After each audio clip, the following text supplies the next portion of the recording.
Fact number 1, मधुमक्खी उड़ने के समय 1 सेकंड में 200 से भी ज़्यादा बार अपने पर फड़फड़ाती है।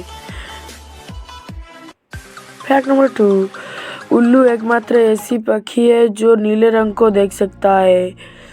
फैक्ट नंबर 3, जन्म के समय एक बेबी पांडा का कद चूहे से भी छोटा होता है। फैक्ट नंबर 4, जिराफ तब तक पानी नहीं पी सकता जब तक अपने पैर नहीं फैलाता। फैक्ट नंबर 5, सबसे पहले मिले कंकाल का नाम लकी रखा गया था। फैक्ट नंबर 6, आपको जानकर हैरानी होगी कि बत्तख अपने सिर को बिना हिलाकर कभी चल नहीं सकती।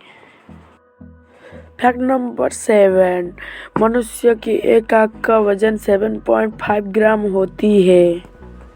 फैक्ट नंबर 8, ऑक्टोपस धरती का इकलौता ऐसा जीव है जिसके पास 3 दिल है। फैक्ट नंबर 9, बुलस्लग नाम का सांप काटने से शरीर के सब छेद से खून बहने शुरू हो जाता है। फैक्ट नंबर 10, हमारे शरीर के सबसे ज़्यादा ताकतवर मांसपेशी जीभ होती है।